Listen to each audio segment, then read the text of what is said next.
Welcome back, ladies and gentlemen. Another episode of the Unlaced podcast. I want to thank all you guys that are new here. Please, if you can, give us a like and subscribe. It's how we grow. If you are back again, you know I love you. Now, for those that haven't seen the last episode with Prime Train, I never thought I could meet a more beautiful human than me, but geez, he outdid me. He's a gorgeous looking man and an absolute superstar around the AFL scene, what he's doing in the community.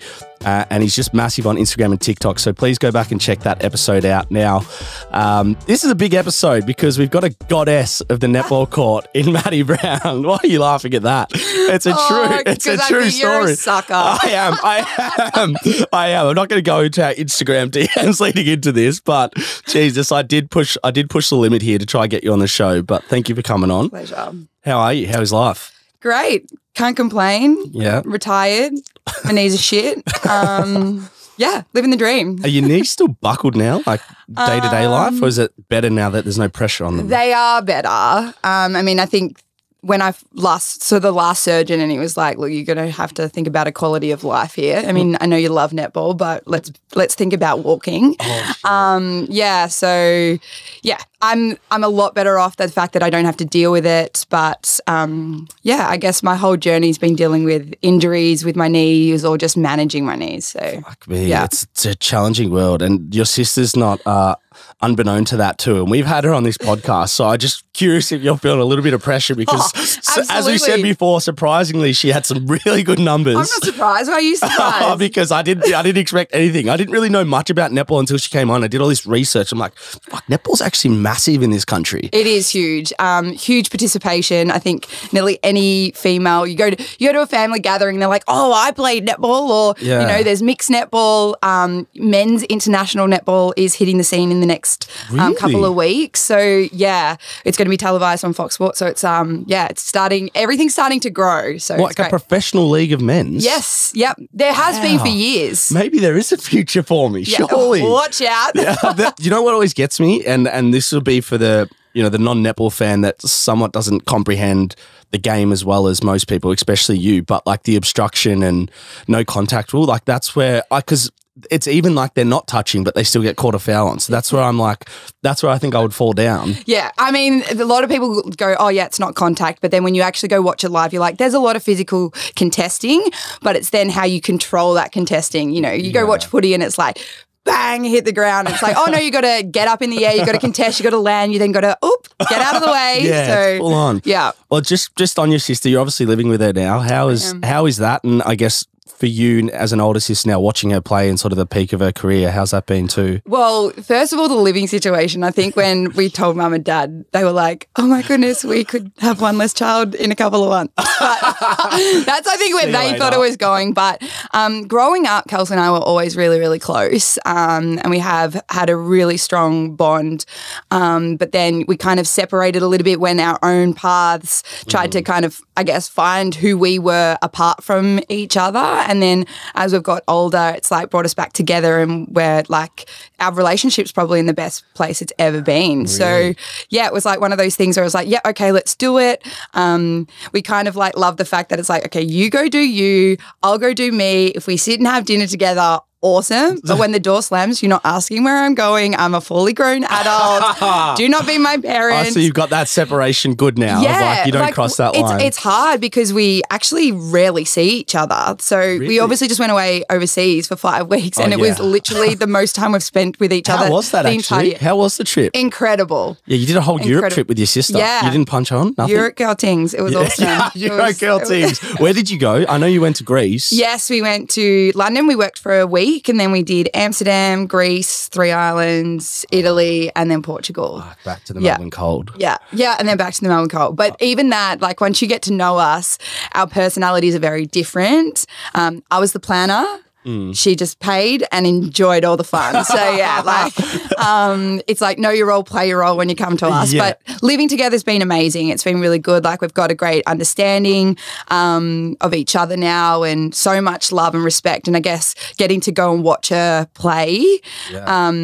I think maybe years ago it was like, oh, are we competing, against each other? But there's so much love and respect. Like I just want her to be the best she can absolutely be. Like I hope she gets back into that Diamonds team. She bloody deserves to. Yeah, and big time. I hope she gets to go to the next World Cup, the next Com Games, and play as long as she can. So yeah, it's a real proud moment to get to sit there and watch her. And now that I'm commentating, I sometimes have the best seat in the house. Absolutely. Well, I'm just going to caveat that answer with when you guys were young that you did reject her from a basketball shot and dislocate her shoulder. So I did. There was a time where they weren't so loving, just so you all know. Kelsey did Competition say, was at its highest. Yeah, and I can imagine her being the younger sister. You would have always been bigger and better at times, so it would have been hard for her. But your journey, like you've actually had one hell of a journey. You got a big story to tell. I do. And we don't really do modest on this podcast, so if you think you're going to come in and play a straight bat, that's not going to happen. Okay. But do you have people forgotten like actually how good you were at netball because of, I guess, how your career ended with the injuries? Probably. That's fine. I think they have. Yeah, that's okay. I don't know. Is there like been a better player over the last 10 years than you? Like, yeah, absolutely Nah, there I'm not having has. that. Yeah, absolutely there has. Really? I mean, I guess for me, as I said, like going back to like injuries and stuff like that, I was 18 months old and I was diagnosed with juvenile arthritis in my right knee. So at a really young age, my parents were told she probably won't be active, and Dad played footy and Mum local netballer. She's the worst in the family, but that's okay. We don't hold that against her. Right. Okay. 2 daughters playing for Australia and a husband who played for Geelong. So, Yeah, that's and not she's bad. like, well, I played for Leopold. And we're like, that's okay, great, Mum. But anyway, Stay in your green lane. and gold of a different kind, but not quite. But yeah, like growing up, I was told, yeah, probably not going to play elite sport, or sport might be good, but she's going to be on medication. You're going to have to monitor this. There's always going to be swelling around her knee. So I did lots of natural therapies thanks to my parents. They were like, we're not taking the medication. And activity is going to be her medicine. We're just going to put her into sport. So I did swimming, athletics, netball, basketball, absolutely everything to try and keep this away or at bay. So yep, went through the player pathway, grew up in Geelong, and eventually made it to the big time. And 15 years in the career was probably more than I'd ever been. Yeah, because you started really young. Yeah, which I'm going to go into because there was actually overlap with us.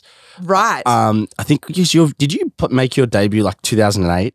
Yes. Oh, well, 2006 was like... Yeah, sorry, your debut, but you were in the Vixens in 2008. Yes. Yeah, so I was in the VIS for soccer, which we were in the Lexus Centre. So right. So I was like, lift some heavier weights, man. Yeah, which is really like, fucked because you're not that older than me, but like I was a child then, which is ridiculous. Well, yeah, so like, I mean... You've been around a while. Around a long time. Yeah, yes. Kudos to you because not many people get to play that long, especially on like hard surfaces like that. It's not built for the human body in some regards with the pace you guys move at. And that's 15 years and 2 ACLs and a serious clean out at the end. Yes. So, yeah. Do you know what actually really surprised me with the quality of netball with the females in this country is how quick the game is. Yeah, so quick. It's lightning.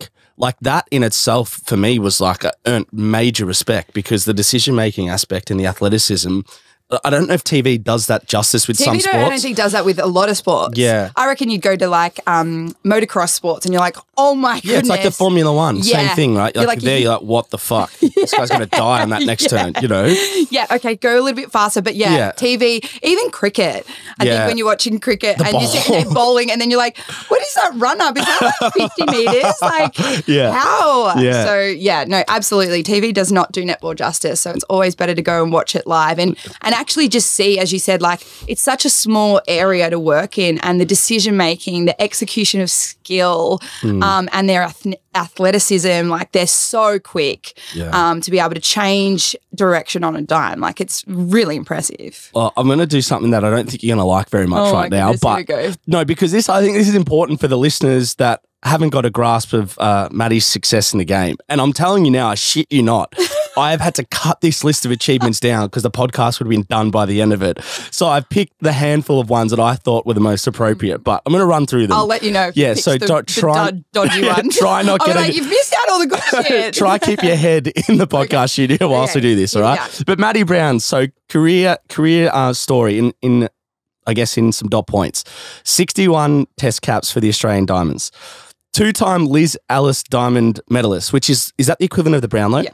And that also, in netball terms, is unheard of. Someone winning 2 in a row or 2 in general. At this current point, I'm the only person to ever Yeah, done there it. you go. Yeah. So bingo. Someone will probably do it Kelsey, this year, but anyway. Kelsey, you were right. Thank fuck for that. Australian International Player of the Year 2012-2014. You went to the Under-21 World Championships. You were the MVP of the West Coast Fever back-to-back in 2009 and 2010. ANZ Championship Player of the Year 2012, Melbourne Vixens MVP 2013-2016, Com Games gold medalist in 2014 in Glasgow, Melbourne Vixen Premiership, so team success as well, ANZ Championship MVP and a Com Games silver medalist. That is disgusting behaviour. It is just from a girl from Geelong. That's not bad at all. Well, you know what? It's actually when I retired and they were like reading it out and I was like, she's freaking impressive. And then Kelsey's like, that's you. And I was like, I know, but I lived through it and I still am looking at it being like, wow, you've done a lot. Did you gather like what you were achieving whilst you're in it, or now you're out, you can kind of look back and be like, holy fuck, that was pretty awesome. I think when it's like anything, it's like with perspective, with time, you get out of it and you're like, gosh, school was so easy. Like, you know how you're like, I can't wait to be an adult and get out. And then you're like, gosh, being an athlete was amazing. But sometimes when you're in it, you get in that rut and you're in the grind and you're like, gosh, like this is hard. This is a hard slog. And yeah, it's only when you get out and then you're like, gosh, they were some of the best years of my life. Yeah, incredible. And yeah, I do look back at it and I'm like, wow, that is something that I'm really proud of, and I can read it and I can then live through it again. And I know my mum, my dad, and even Kelsey have come along that entire journey with me, so have seen all the ups and downs. So when you look at it, you're like, yeah, that's impressive, but gosh, there was some low points as well. Yeah, because we're going to go through it, but there's 2 ACLs and a bad knee injury at the end as well that sort of was well in that, which led to you retiring in 2020. And before I go into your career, I wanted to talk about like the now, because you're on the other side of the fence commentating, and I love it. But yeah, do you love it? Yeah, like, first I love off, it. is it? Oh, because sometimes players when they commentate, they're like, "Fuck, I wish I was still out there." But do you get that at all? No, I think because I had what I call a gap year. Like I had a gap year off, so I retired in 2020, had 21 off.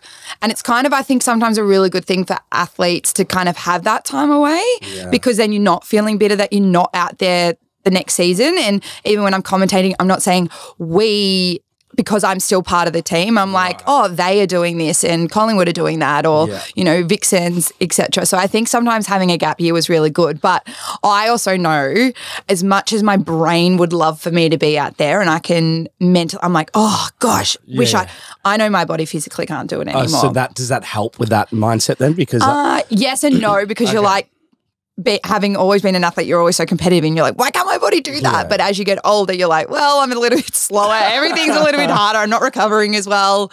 So, yeah. So because you had another year in your contract when you came out as well. So it wasn't like you chose to retire. You were actually kind of like forced into it in a sense, I guess. Yes, in a way I was, but I do remember because we were in lockdown before that and we'd just moved down to Geelong, and there was Kelsey and I training, rehabbing. Like she had the most horrific rehab, like because we were in lockdown and there was no point of contact with any medical staff. But we were in Geelong as a family, and I just remember coming up to dinner one time and I was like, I've just got something to chat to you guys about. And they were like, well, and I was like, I think this is going to be my last year. I'm going to retire after this. And Kelsey was like, and do what? Like, is that what she said? And she's like, and leave me there. She was, dippy girl. Yeah. Leave me there. And we were like, well, what am I going to do? And I was like, you're going to play until you don't want to anymore. But I'm so close. I'm done. Like, and I remember going, she was the only one that knew. And I remember when we finally got back together as a team and we were doing like fitness testing, and I'd be like, this is my last one and I'm so excited about it. And she'd be like, no, it's not. I'm going to change your mind. And then I was like, no. So in a way, going into the hub, living with her in an apartment, as much as we like struggled for team success, it was really good to finish on that note. Oh, that's good. That's good. Well, yeah, because there's a lot of widespread comments about your commentary skills, and you've got a lot of plaudits early on, so you're quite a natural on the mic because you don't really like commentate the game. You're very analytical and educational for the that is my for job. the dummy like me. Yeah, but not all commentators do that. They'll be like, XYZ has the ball, pass, whereas you explain why they're doing what they're doing. Yes. Which is my job. job within the Fox team. Right. So like So we you're have the expert so we have a comments, caller. or Yes, expert comments. Is that what that is? Yeah, Right. so we have like the caller and they will do the play-by-play. And then there's the expert commentary where it's like, well, why are they doing that? What defensive skills are they doing? Or why in attack are they struggling? So trying to give that expert opinion. And then there's like Shani Layton on the sideline who's just having a friggin' laugh all the time and just like cacking us all up. I was at the AS with Shani Layton, actually. Right. Yeah, that's Oh gosh, and you survived. Well done.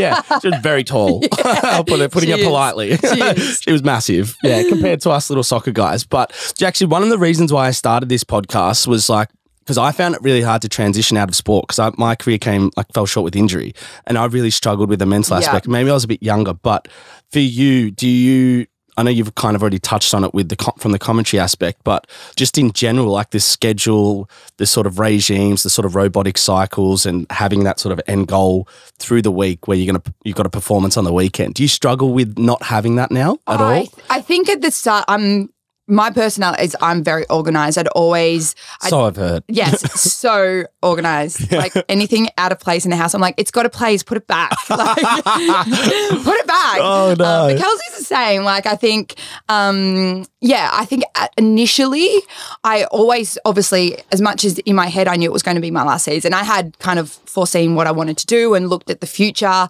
I have a teaching degree. I was always like, I could always go into teaching. I'd already done that. I had my Pilates certificate. I could always go, like I always had something, even towards the last 5 to 6 years of my career, always had something else, some side hustle that I wanted to do, because I was like always going, I never know. I think because I started to have those injuries, I don't know when sport could end for me. Like I'm one more injury away from it being gone. So I don't want to rely on, once I'm finished, I'm just going to move into something else. And it's funny you say that, because at the start I remember going, what am I going to do in January? Like preseason usually starts now. And I think that's probably the biggest shock the next year after you finish. And they all go back to preseason. You're like, that's where I usually would be going. And I don't know what's happening in July, where usually the whole year's planned out for you. Like, how good is this? Like, at the age of 31, I'm finally making decisions on how my year's going to look, that's like what I want. Yeah. So I think I've always looked at it in that mindset. Like,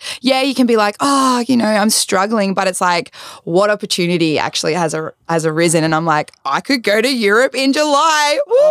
Like, more people need to be like you. Because I feel like I always say to people, I'm like, good luck replacing the dopamine effect of playing in the MCG in front of 80,000 when you're done. Like, nothing else can compare, but... Of course, but you then have like, okay, well, trying to find that feeling, yes, it can be hard, but it's like, I think when you find another passion or you're doing something you love, then you could be working with 5 kids, and that could give you the same effect as the 80,000 people in the stadium. It's like just finding what you're passionate about and then kind of investing in that. Are you doing anything outside of commentary? You mentioned Pilates and teaching, but you've got like actual other sort of stuff you're doing too? Yeah, so like whether it's in the media space, like media presenting, events, I do love my Pilates instructing, and I think that actually is where I get you talk about that dopamine, that's where I think I get, instructing Pilates? Yeah, because I think it's like a performance in a way.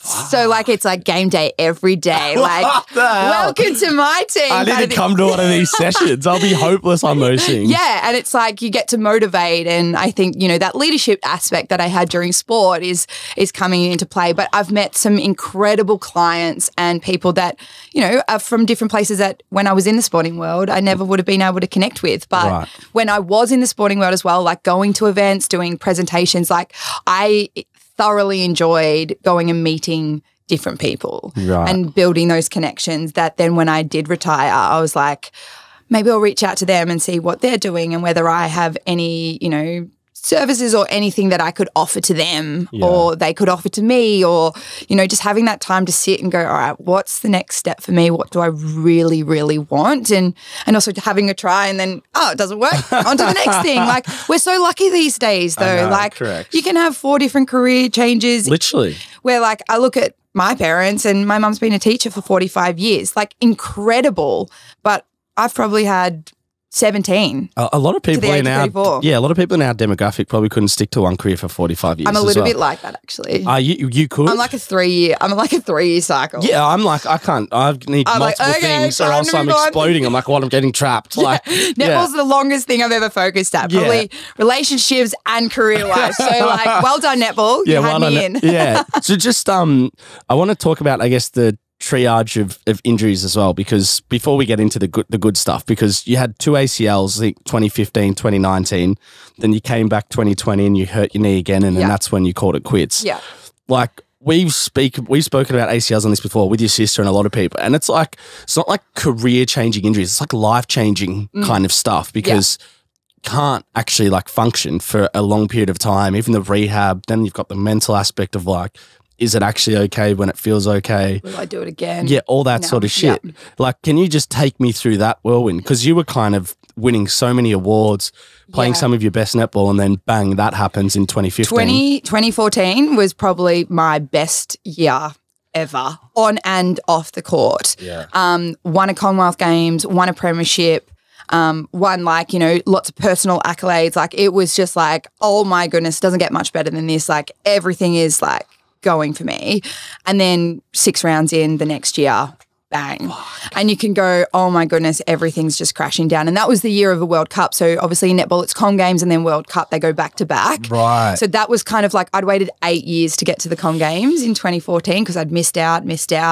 So I was like, yes, I'm finally here. I was like, this is my back to back. Like this is, and we had an incredible group of athletes and just people in the Diamonds at that time. And some of them are my closest friends. So yeah, it was pretty like, oh my goodness, like I'm going to miss out on that. I'm going to have to watch my friends have all this like success and just see their like boom. It was hard, but like you said, life changing at the same time. And as much as I'm like, oh, of course I would have loved to have not have done 2 or 3 of them, I actually think I'm a way better person, and probably I came back as a better athlete. That's what Kelsey said too. She said like it helped to become a better person. I'm trying to understand. Can you explain that to me in a sense? Like what was it that made you feel that way? I think it's like that, like you really appreciate what you have when you have it. Right.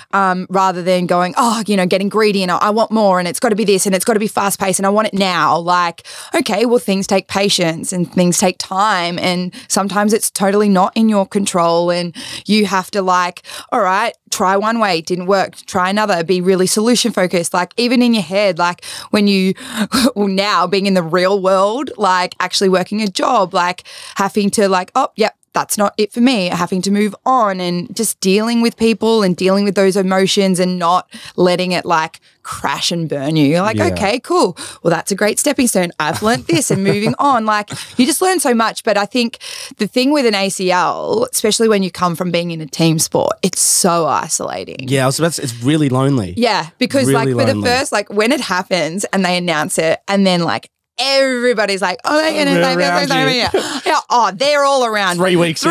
Yeah, 2 to 3 months in, you're like, where's the love? Like, why doesn't anyone care anymore? And you're like, oh, I'm only like a quarter of the way through this rehab and I'm feeling alone. So yeah, it can be challenging. And, I remember doing my first one and there was a girl at the VIS and she was a sailor and she was like a few weeks behind in surgery for me, but she was killing it. And I was like, why aren't I doing that? And he's like, because you don't need to do that for your sport. Like you don't need to, like she was balancing and all this stuff and doing all these incredible stuff. And I was like, why aren't I doing that? And he's like, because you don't need to do that. She needs serious?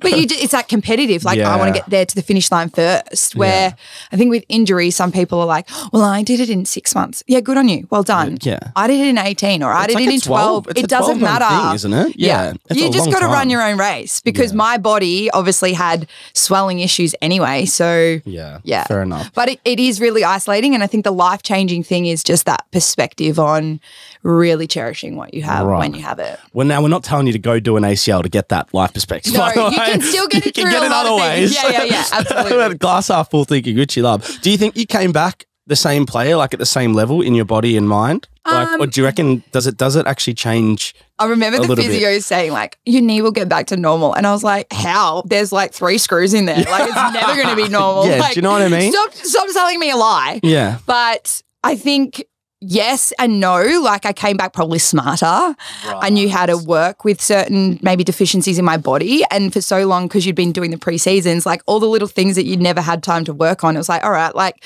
we're in rehab, let's strip it back. Yeah. Do my calves need more work? Do I need to focus on switching on my glutes before my quad? Like what is it that's making me like maybe more at risk of injury? Right. How can I strip it back and how can I kind of like just really work at my machine, my body. Wow. So yeah, but the mental thing I think is something that people skip and they go, oh no, like I'll get back and I've done all this work and my first game, and I was one of those. I was like, my first game is going to be amazing. Like I'm just going to come back and just going to smash it out of the park. I remember my dad was like, well, there's only one way to go, Mads.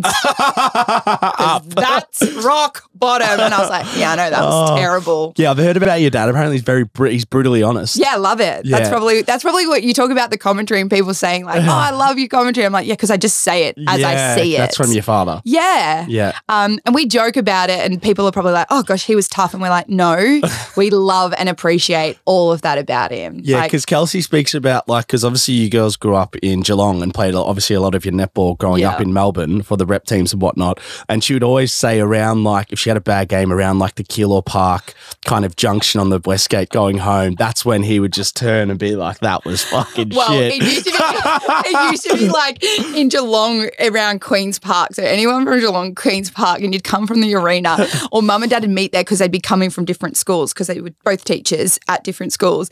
And so you'd meet there and you'd know the second you have a shit game, you're like, I want to go home with mum. And he'd be like, you're in my car. And you'd be like, I love that. And then you'd literally get around to the Queen's Park and you're like, okay, it's been silenced. Like, we've only got like 3 minutes home, 3 minutes home. And then he'd be like, I paid $8 for that shit. I love that. To watch that shit. And you'd be like, I know, I could be so much better. He's like, I need to do a podcast with your father because it would be so interesting. Yeah. I love that shit. Yeah. No, it was, but I actually think that's why we are so resilient. We are so competitive. Correct. It's not like he was not like terrible. Like he just knew how good we could be. Correct. And it was like that.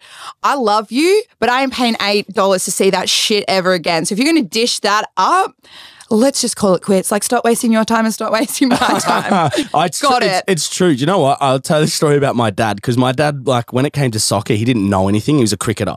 So he would be like, I don't know. I don't really care. But when I played cricket, like, that was my main sport as a kid. He would throw me, like, basic, like, sort of throw downs and I would hit the ball. And if I didn't throw the ball back on the full, or play the shot that he wanted, because sometimes he'd make me play the same shot 100 times and just smack it.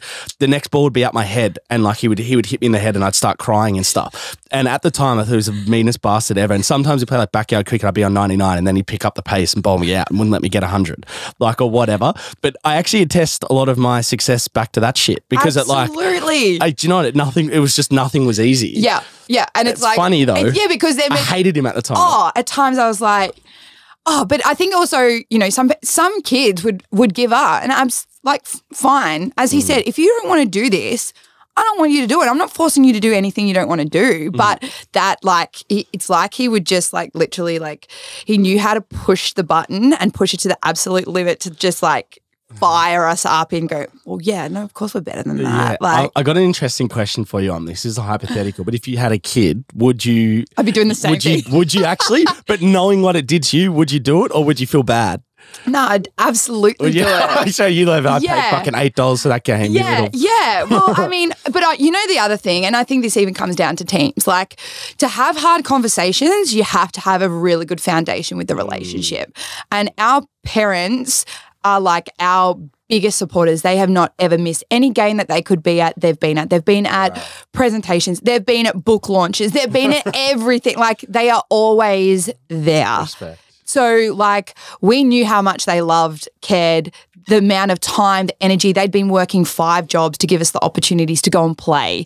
They'd be working in the band. They'd be doing all of these things for us. So it's like that. I want to make you so proud of me that I don't want to dish up that shit. Are they going to be watching this? I don't know. Yeah. Of course, Browne family is so dad. Don't hate me, mate. I'm not on the messenger. No, like we love and appreciate and respect them more because that's awesome. They actually taught us those life skills. Right. Not just to, as I said, not just to be a better player, but to be a better person and just to be a genuinely good human being. Just speaking of that point, you spoke about like those hard conversations and communicate. Do you think, Because I think sport's a very unique world where you instantly, from like when you were 16 or 17 to 31 or 30, whenever you retired, you just put in such like awkward, hard conversations where not the average person is having. Yes. Like where you're getting told critical things that you're just not good enough. Or every single day, every single week you go to training and, we could probably change this. Yeah. I mean, that was okay. Real but personal shit that you like feel attacked. But like, as an athlete, it's just like normal. Yes. So when you come out in the real world, I always think like your communication skills and your depth of being able to have hard conversations is so much higher, or your bandwidth, because of those experiences. But that I think sometimes is where you talk about, sorry to go back to the transition, but it can be hard because it's like I have all these skill sets and all these life skills of having hard conversations. I'm really good at leadership. I can do all of these things. I'm a great communicator. I work well in teams, all of that stuff. But sometimes then when you go to put it into a work situation, you're like, but I don't have any experience in that field.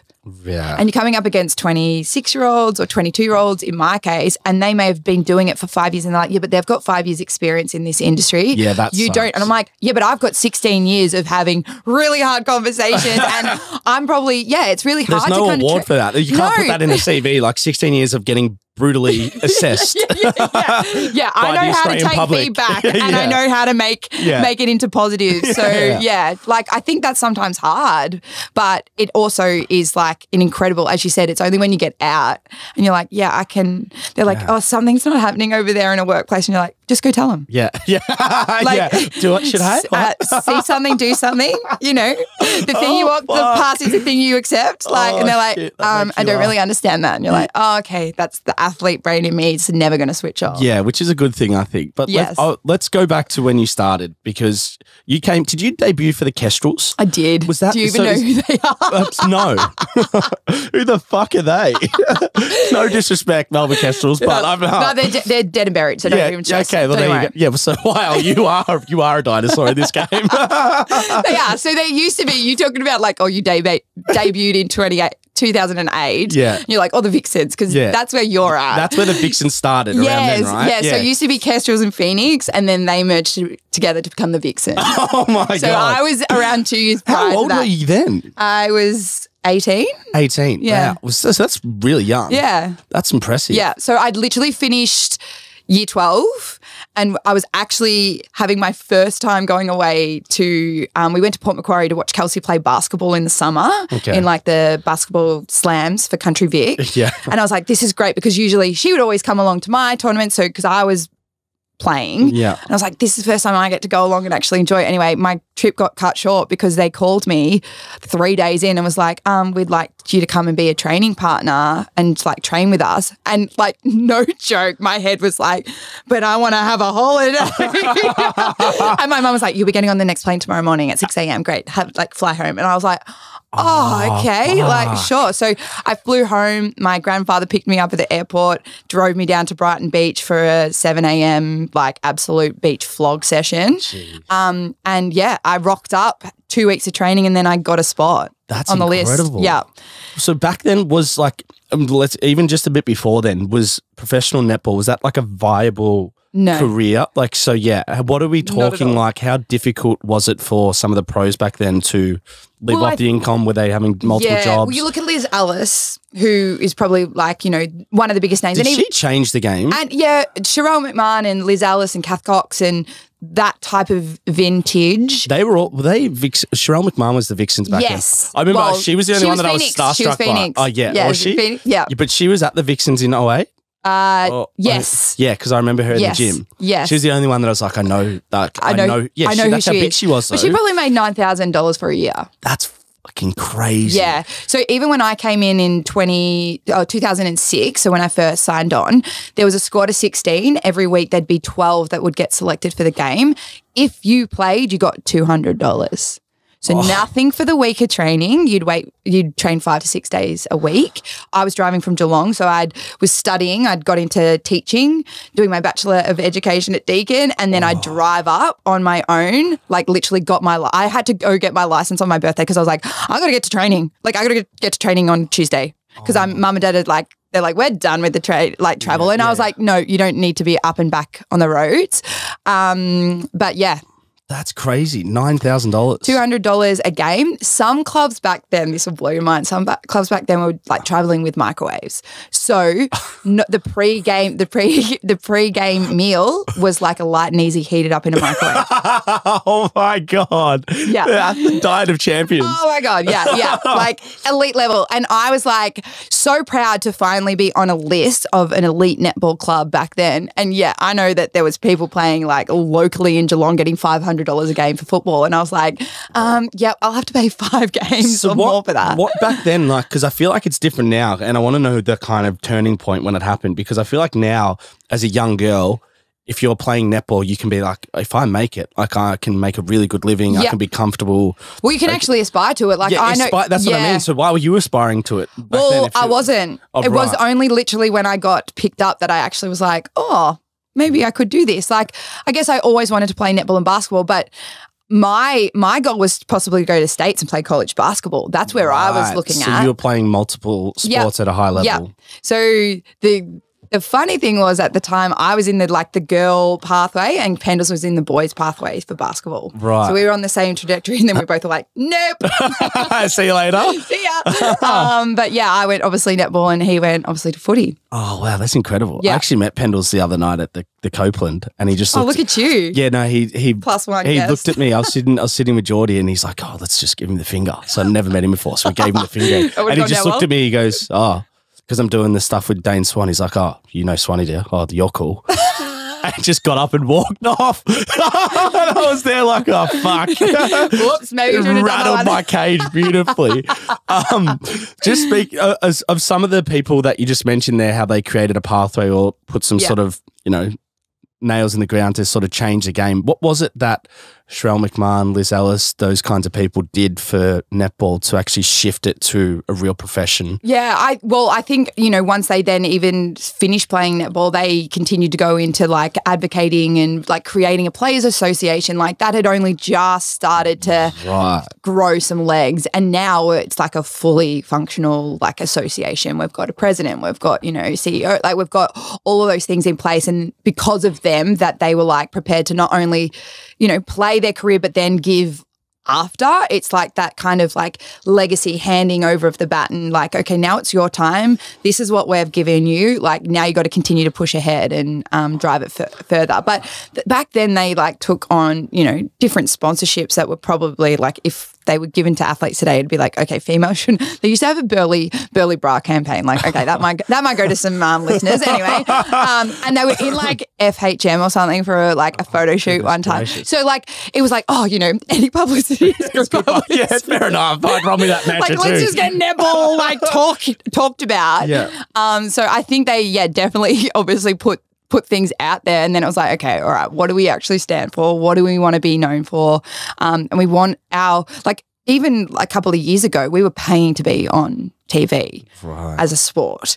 Now we've got like the likes of Fox Sports that are like, yes, we love your product, we want your product, and we want to take it to like that tier 1 level alongside AFL and NRL and up there. Like it is one of the highest participation sports for females. Yeah, so correct. like why aren't we up there? Correct. But I also do think sometimes the sport's been a little bit worried about, it's always been like, oh, we always want to be talked about in good light. And we do. We have athletes that are like incredible, incredible people and they're like doing careers. Like we've got accountants, teachers, lawyers. Like they're doing their career as well as trying to playing career at the same time. Would there still be players doing dual careers? Yeah, absolutely. Absolutely. Like majority of the list would be. There'd only be maybe 1, 2 or 3 maximum in every team that can actually go, I'm an elite netballer. Okay, gotcha. And that's my profession. Wow, you've seen the full plethora of growth and rock bottom to growth. I have. The whole league, it's actually, it's nice to say that. I'm like, my first game I got paid $200 and then I got to the end where we were fighting for like a minimum pay of $40,000 for 12 months. Fuck, that's incredible. So it's awesome to see where it is at, but there's obviously still so much more.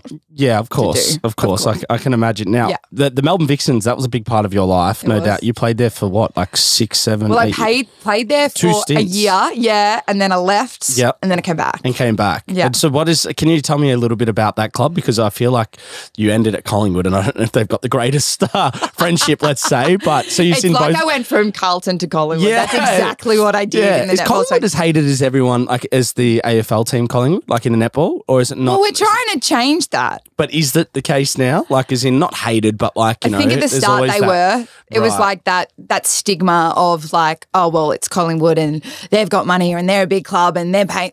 We have a salary cap. Like we cannot go any further than what the limitations are. Yeah. Okay. But Vixens, very proud club. Once again, I was actually there when they formed together. So So you're definitely inception. yes, as well. Wow. yes. So obviously players in football have like their number and there's like I wear the number 6 or whatever for the whole of my career where we have numbers as to when we like. Oh, right. Played Yes. like you're the number X player. Yeah, so at Vixens, I'm like number 3. Holy shit. Yeah, Collingwood, I'm number 1 That is because I was a captain. crazy. And then Diamonds, I'm number 152. So you are like just paving the way for I've people. just got numbers. You just got you're number 3 and 1. Well, I'm only number 3 because it's Browne, so it was the 2 captains in the alphabetical order. I was going to say, you were even the young punk. I I'm was like, I'll let you know, the secret. all right, It's yeah, but not you- like I was the 3rd best player. you just add mayo on that It's as just time like, goes yes, my last name starts with a B. Well, can we talk about, because you had success there from like, career point of view, and obviously it was a big part of your life, as we mentioned, but individual and team honours through that period. You won a premiership and obviously so many individual awards. Would have been a pretty special period for you, particularly the second stint you had at the Vixens, I imagine. Yeah, it was. And the whole reason I came back, well, when I first was there, it was 2 clubs. So 2 clubs in Melbourne joining together to become one. So there were obviously limited spots. I was really fresh. Like I'd only had 2 seasons. So I was more coming off the bench. And then I got offered the opportunity to go over to Fever with my coach who was at Kestrel's at the time. And I was like, okay, she believes in me. She's going to give me Was that a big decision for you? huge because back then it was like no one really moved interstate for playing. It was like you only stayed because you weren't getting paid that much. You only stayed. Right. So to move when you're like, I'm not getting paid a So lot. it's ballsy to do that. Yeah, to the other side of Okay. the country. How old were you then? Because you had back-to-back Oh, gosh. MVPs there, so I just want to gauge. 21. So at 21, you were dominating the 21, game. 22. Damn. Yeah. Good for you, Madison. And then I came back, and because I think they knew that I wanted to come back because I was like, of course I'd want to play for Victoria. I'm a Victorian. I want to be back playing amongst my family and friends. They like stooged me on the contract, and I was like, oh well, like at least I'm back home. Oh, gosh. But it was great to come back and play, and I wanted to come back and play with the likes of Sherelle McMahon because I'd obviously played a little bit with her at training and stuff in my first year, but then I left. And that was probably one of the hardest conversations as a player. I had to obviously call my captains, and it was Sherelle McMahon and Bianca Chatfield, and tell them that I was leaving. And I was like, A 20-year-old just being like, just letting you know that I don't want to play with you guys I'm anymore. going to be versing you next year, and I'm looking forward to it. Yes, and I'm going to a team that don't win. But anyway, that's great. Have a great time. Yeah. And I left in 2009, and they won the premiership that year. Oh, that hurts. But yeah. Oh, you came back and won one. Yeah, So you correct. had It wasn't my time. It wasn't my time. yeah, But correct. Vixens have always they've got great values. They've got obviously very much like the backing of Netball Victoria because they're under that, the player pathway. That was something that I'd grown up aspiring to do, playing for Victoria, playing in the academies, playing state league, going through that. I just guess I got to the top and then there wasn't a spot, so I had to go a few other directions to get back. Yeah, you do. It's a cutthroat business of it, isn't it? And you'll like this one too. So another story was the coach at the time when she told me. And back then I didn't take the elite athlete life that seriously. Okay. Because I was studying. So Define that for Okay, us. so I was like, I was like going out, we'd go Thursday night, I'd go like, $3 drinks at room 99 in Geelong. And then I'd play on a Friday night or Saturday night, go out Saturday night, Sunday rock and roll. Sunday sesh. And then I'd like rock around to training on the Monday the next week. God. I was like severely like overweight. Not severely. I was just overweight. For a professional yeah, and like netballer. back then I look at the pictures and we used to wear those like swimsuits with the little frill skirts. So like I was muffin topping over that. Like it was not good at all. And I look back and I'm like, what were you thinking? Oh, well, you had great times. You had really great times. But the coach sat me down after 2008, and this is probably when I was like, okay, it's probably time to go and move on. She's like, you're unfit. Because I was like, why aren't I getting more court time? And, I just want to know what I need to do. And she's like, you're unfit. You're not consistent enough. You're not this, you're not that. And I was like, whoa. And I remember driving back down to Geelong as a 19-year-old or 20-year-old. Being like, what would she know? Yeah. And then I was like, okay, she's probably got a point. Yeah. So then when I moved to Perth, I actually dropped 10 kilos. Did you? So you just got fit as anything. I'm going to get in the gym. I'm going to get really fit. I'm going to go over, and this is going to be like my fresh start, to the point that I rocked over and people were like, hi, and I was like, it's Madi. And they were like, yes, okay, definitely know. Yeah. What? I dyed my hair blonde. I went like, full. You just changed your persona. Yeah, I was like, we're going to start afresh. Love that. Yeah. That's amazing. Yeah. Now, the two Liz Ellis diamond medals, like, so that, just to clarify, they are the equivalent of like, for the AFL fan, like a Brownlow medal. Yeah, so they actually combine your Australian and your National League performances together. So you've got to be playing in the diamonds and you've got to be playing nationally. Okay. And it's like you're like, after every game, or media votes, coaches vote. There's lots of obviously stakeholders. So it's the elite of the elite. Yes, yeah. So Goodness Australian gracious. and national combined. Wow. So I just want to go a little bit deeper on this, because what do you attest your skill sets to, or even personality traits to be able to achieve that? Because definitely, you're the only one that's ever done two. Oh, definitely my upbringing. Like my parents, I think skill set, like my hands and my dad's. I've got my dad's hands. Like everyone's like, always just been really good with the ball in hand. Yeah. Practicing, like even when we were little, Mum was obviously a teacher. We'd drive in the car and be at school at 8 a.m. Yeah. And I'd be like shooting hoops, I'd be shooting netball, I'd be shooting basketball, I'd be playing, I'd be dribbling around, like I'd be just doing all that type of stuff all the time.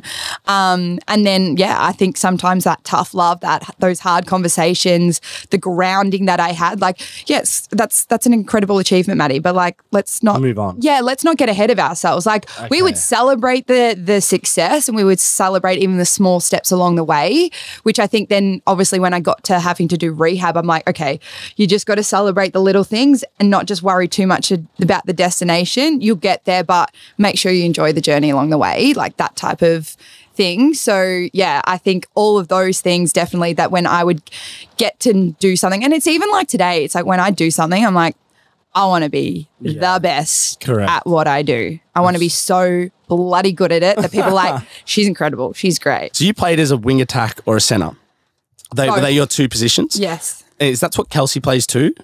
Yes. So is that mainly just about like fitness and determination and the brain? And the brain. So is it like, so it's the brain position? Yeah. I was like, don't sell it short. Okay. No, because I played midfield in soccer, and for me, that's the brain position, because it's the link between the back and the front. 100%, and it's like the engine room. It's like, the shooters get all the glory because it's like, oh, they shot the massive goal, like, yay. And the defenders get all the glory because it's like, oh, what an intercept. But the people that are grinding it out, absolutely flogging themselves, creating everything, it's like, yeah, I feel like you've got to be so fit to play there. Like there's not much respite in that position. No, but they're very different. So wing attack is a bit more of that like general, like the point guard in basketball, to give the Really? Okay. So you're setting up the plays, you're setting up the attacking line, you're in charge of that. The center, you're the link. So you're obviously running from the defensive end to the attacking end, and you're the one that just links from end to end. Tiring position. Yeah. Jeez. It's impressive. So because actually, no, before we go into Collingwood, I think we need to talk about the gold medal at the Com Games. Yes. Because how high do you hold that in your list of achievements? Because you've got a long list. Yeah. as we've seen. It's definitely up there. And probably the reason was, or why it is because it took me so long to get there. I had been in the mix for the 2010 Delhi Games and got cut a week before they went. So I was in, there was a squad of 15, 12 went. I was in the 3 that got cut. So then it was like, okay, I got to wait another 4 years. And then finally, so like 4 years to Delhi, another 4 years to 2014 Glasgow. So by the time I got there, I was like ready to go. Same. And I was like, this could be the only time I do it. Like this could be it. I was there with my best friend, Renee Hallinan, or Renee Ingalls now. Yep. And we roomed together. So I was like, one, I'm experiencing this overseas. I'm with some of my closest friends, a lot of them that I'd played through Victorian netball with. Like, this is it. Life's good. Yeah, and it was just an incredible group of people to experience it with. And we did so much like strategy work, so much video that we knew like all the structures, all the things that New Zealand were going to do. Even with England, we only just beat them by 1 in the rounds and like scraped through. But yeah, we won by 18 goals in the end. And the best compliment was like Maria Tutaia, or Maria Falau now, after the game. She's like, it was like they knew what we were doing. We're like, we did. We did so much work in knowing exactly, because back then, like, it was just like goal for goal winning when we used to play international series with them. So you'd sometimes win a series, you'd sometimes get pumped, but it was like usually games were won by 1 or 2. Yeah, wow. Heartbreaking. Big respect. What was the actual experience like as just a human being to be within the Commonwealth Games and having the village is interesting. Yeah, the village is always is it a shag fest like they say? Well, you go to the medical and there's just like a bowl of condoms and you're like, okay. I was actually here to get my ankle strap, but anyway. I might just grab some of those on the way out. Well, I was married at the time, so I was like, I was behaving. But you would have had front row seats to the antics for sure. Yeah, but also there's some sports that netball and even hockey, you're there from day 1 to the last day because sports come and go. Yeah, because it's like a tournament where other sports come and go. Like the triathletes, they were in for like 3 days and then they were like on it and then they're out and then the cyclists come in because their events. Like, boop, boop. The swimmers come in. They're the first week. Yep, bang, bang, bang, out. Athletes come, athletics come in. So it's just like this. Whoa! And then you're like sitting at the pool or you're sitting at the like dining hall and people are coming. And you're just like, are they? Is that a chat up? Like, and then there's like different countries talking to different countries. It would have been a special experience because then I think the next one you guys came second, wasn't it? In Gold Coast, and as much as. Yeah, that's a silver medal. I probably still hold it just as high as the gold. Yeah. Because I'd actually been dropped out of the team with the Diamonds. Oh, really? Yeah. So leading into that? In 2017, I was in the mix, got dropped. They wanted to kind of blood some new young talent. I was the only person to get dropped. So I was like, I'm not sure that's the truth, but anyway. And then we had like a camp in January and I had to go to this camp and just absolutely put on a show to try and have any chance of getting in. And you put on a show well, by the sound of it. I must have. I must have done something right. And the physio was just like, I've never seen anyone come in and drop so many bombs, Mads. Like, well done. Like, and I do remember being, because they had like a England tour in January and I remember sitting on the couch in Lawn with the family watching it and I was just like, fuming. And they were winning and I was like, I'm not going to get back in this team. This is the thing as an athlete people don't understand is that other side of the fence when you're sitting at home, you're like, fucking, I just would do anything to be out there. Absolutely. And you're like, I want to celebrate. I want to like cheer on my teammates, my country. Yeah. I definitely want them to do well, but not well without me. Yeah, that's the thing. That's the balancing. Like, don't lose, but maybe lose because maybe I might play. Yeah, absolutely. And it really like would fight. So I'd watch a game and then I'd go up to the football oval and I'd be like cutting laps and I'd be like, oh my goodness, like, just like a machine. Like, so yeah, really, really competitive. So that I was like, if I go to this camp, I'm going to give it absolutely everything. And I'm not a highly emotional person, as in like I am emotional, but I don't usually show it to many people. Like I rarely break down my walls or cry. Yeah, apparently you didn't cry when you did your ACL. No. That's a no. prime example. I was like rubbing the back of my parents. I was like, it's okay, Mum and Dad, I'll be fine. Don't stress about it. You're probably gonna let everyone else around you's crying. And Kelsey, the first time was on the phone, and she's like, I was like, oh my goodness. Honestly. Yeah, but as I said, once you know her, she's like, that's exactly both of you two. But when she finally called and said you're going to the Commonwealth Games on the Gold Coast, I lost it. I was like a blubbering mess. So that medal, because you worked so hard to get there, that medal's why it's so valuable. Yeah, and I remember it was obviously devastating to lose. I would love to have 2 gold, but I was like, I'm going to, and you look at the team photo actually, if you ever look at it at the end and we've got the silver, I'm like, so happy and everyone's like, yeah, because did you lose by a goal? Yeah, within like 2 seconds. Because Kelsey was telling me about that, like how gutted she was and everyone was about like obviously it was just heartbreak in the end. Well, just going into actually no, that's what I wanted to ask you. Sorry, it was around your trophy cabinet. Where is this? Like, and do you still have all your trophies? Because I'm not taking the piss. I cut about 15 like younger youth awards and all this other stuff out because I was like, I can't read it all. All right, this is going to make you laugh because our mum is like, so we had like the family house that we grew up in since, I was 1 when they built it. Kelsey grew up in that house and then mum and dad sold it and so did like a whole like all right, well, this is your room and this is your stuff, and you can put it into one container. So, because we're taking that to the new house. So we used to have these 2 like shelves, and it used to have like just like back to rows of trophies, like basketball, like all of it. Talented family. So mum, because she was like, I don't want to forget any of it, has got, and I don't know where this is. I'd have to look in the house. She peeled off all the labels and they're in like a book, and then she donated the trophies back to the trophy house so they could be reused. So we've got a book of all of our stuff, but there's nothing collecting dust. So it's literally like a photo album of plaques. Oh my, I've never heard of that before. She's just made that executive decision. Like, I'm not taking all of that trash with me. They're going in their photo album. Yeah. So you've won too many awards to the sisters that she's had to innovate and create a book. I love that she was just like, well, this is not going to waste and we're not going to throw these out. Yeah. Someone else is going to find love in these, so we'll redonate them. Oh, my God. So someone out there's probably got my MVP award or something, but it's just got a different plaque. Do you still have your gold medal, though, from the Com Games and stuff? Those ones? Yeah, all right. Yeah, those ones. They're just in a nice little... so it's all the other... Because everyone's like, why aren't they on display? And you're like, oh, no, they're just like in their nice little box in a little like container. Right. Yeah. Okay. But mum and dad do have like a pool room.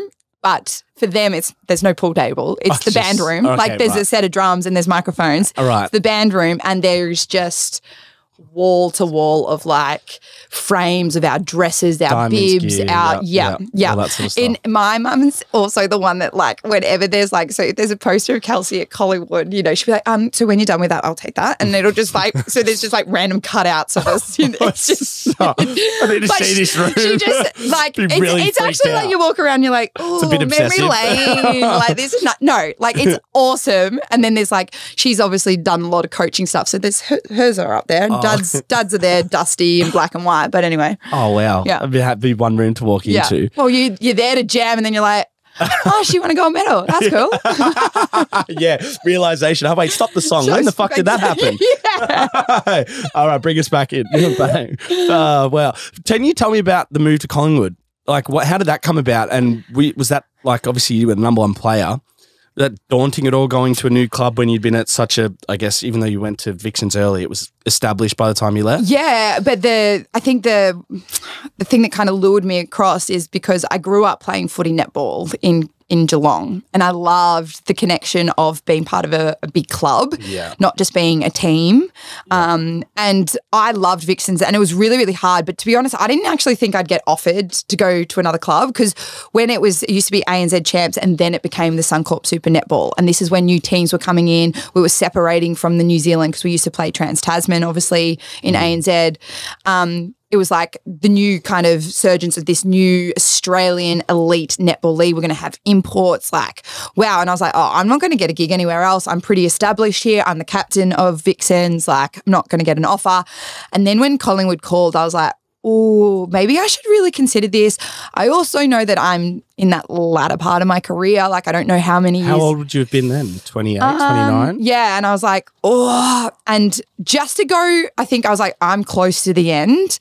And I've been part of this kind of push from when I got paid $200 a game. Not that I want to go get paid. I want to go know what it's like to be one of those footballers that rocks up to these facilities and gets to live their like sporting dream. It's fucking amazing, isn't it? What so to be offered it, I was just like, oh my goodness, I'm going to get in. I'm going to be using this gym. I've got access to these incredible like trainers. Yeah. Like I'm going to learn so much.